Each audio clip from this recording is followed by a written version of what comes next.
40 casas. Dentro de lo más asombroso y misterioso de la zona se encuentra ubicado a 336 kilómetros al noroeste de la capital del estado mexicano de Chihuahua, a solo 40 kilómetros de Ciudad Madera. Se trata del segundo sitio arqueológico más importante de la zona, después de Paquimé. Está formado por un conjunto de cuevas localizadas a la mitad de un acantilado en la barranca del arroyo del Garabato. Para llegar al lugar hay que caminar cerca de 1 hora por una vereda que baja hasta el fondo de la barranca para luego subir al sitio. El conjunto de 40 casas consta de una serie de habitaciones, algunas de ellas de 2 plantas, de adobe colado y correspondientes al siglo XIII, cuando Paquimé estaba en su apogeo. La única cueva que ha sido parcialmente restaurada es la Cueva de las Ventanas. Pequeño sitio construido con fuertes muros de adobe colado, en los que pueden verse pequeñas puertas con forma de T, características de la arquitectura de la región.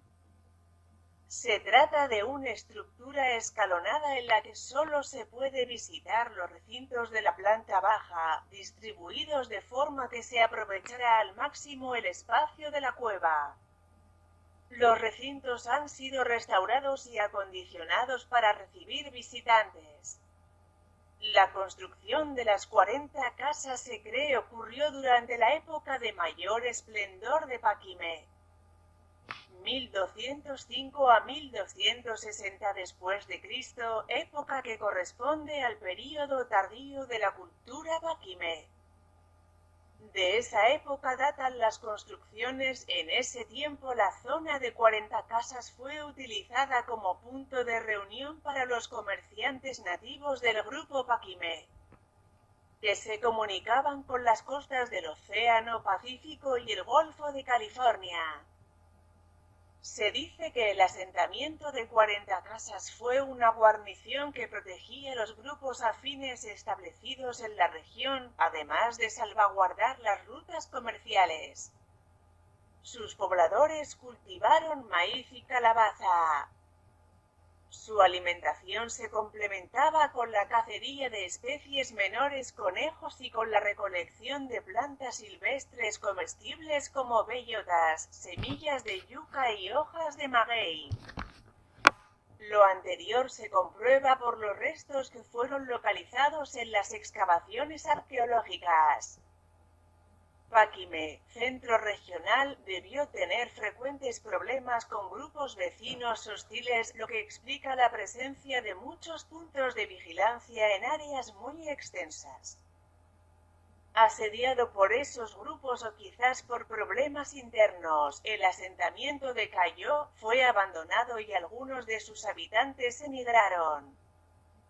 Hacia 1340 después de Cristo, fue atacado intensamente y vencido por sus enemigos, quienes lo tomaron y destruyeron los santuarios como signo de dominio. Se ignoran las razones por las que 40 casas decayó para el año 1340 después de Cristo. 40 casas había dejado de existir. Se piensa que fue tomado y destruido por sus enemigos. A la caída de Paquimé como centro social y cultural, las rutas comerciales llegaron a su fin. Quienes custodiaban las rutas abandonaron su misión y muchos asentamientos a lo largo de la ruta cayeron en el abandono. Después de ello, se cree que los pobladores se retiraron en busca de una forma de vida más sencilla. En ocasiones las cuevas de 40 casas volvieron a ser ocupadas con fines ceremoniales. A la llegada de los primeros europeos, las cuevas aún estaban habitadas por el grupo original, por lo que los españoles pudieron recabar información acerca de su forma de vida. Los aborígenes se autonombraban yobás, y con ese nombre se referían a un grupo o familia más amplio. Esa etnia se considera en la actualidad extinta. El complejo de las 40 casas debe su nombre a Cabeza de Vaca. En el siglo XVI el explorador español Álvar Núñez Cabeza de Vaca transitó por estos sitios y en su libro Naufragios escribe: por la sierra nos fuimos metiendo, por la tierra adentro, más de 50 leguas y al cabo de ellas hallamos 40 casas. Estas casas acantilados son ya, por decreto del INAH, Instituto Nacional de Antropología e Historia, un patrimonio de la humanidad por la importancia antropológica y arqueológica que guardan, siendo el sitio más desarrollado de la cultura Casas Grandes, después de la colosal Paquimé. Cueva de la Hoya. La Cueva de la Hoya se localiza en las cercanías de Casas Grandes. Los constructores de la cultura Casas Grandes primeramente habitaron en cuevas, donde dejaron evidencia de su presencia, como en la Cueva de la Laja, del Rincón y de la Hoya, cerca del año 1100 después de Cristo.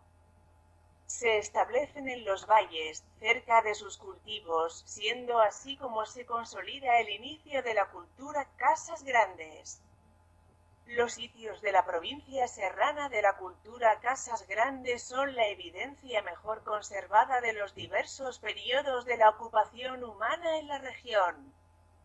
Albergan evidencia de los primeros cazadores-recolectores que usaron las cuevas como refugio.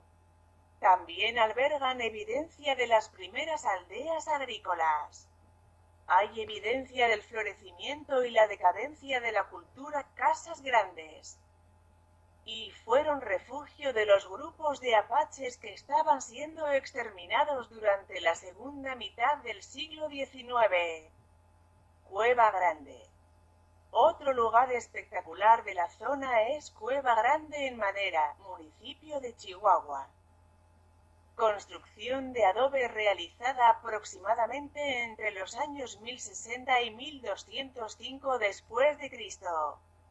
Ahí puede admirarse una cueva de grandes proporciones que se adorna con una cascada durante el verano. Sin lugar a dudas, esta zona es un misterio más de la humanidad y se denotan infinidad de construcciones extrañas y a la vez enigmáticas, de las cuales se nos vienen a la mente tantas preguntas. Dejamos estas 3 preguntas. ¿Por qué construir edificaciones en los acantilados? ¿Con qué tecnología contaban para realizar estas construcciones a tal altura? ¿Cuál es el significado de los puertas en forma T o cruz? En toda la parte llana de Casas Grandes, Janos y Ascensión, hubo muchos asentamientos pero no se conservaron, ya que tal vez podríamos hablar de varios cientos y tal vez miles. En lo personal me tocó conocer 2 que se encontraban en las áreas de tierras para siembra en el ejido Pancho Villa, municipio de Janos. Cerca de donde estaba el pozo había uno del cual me tocó ver cómo extraían una olla negra original. Y otro aproximadamente a unos 200 metros en medio de las tierras de labranza. Ninguna de las 2 se conserva.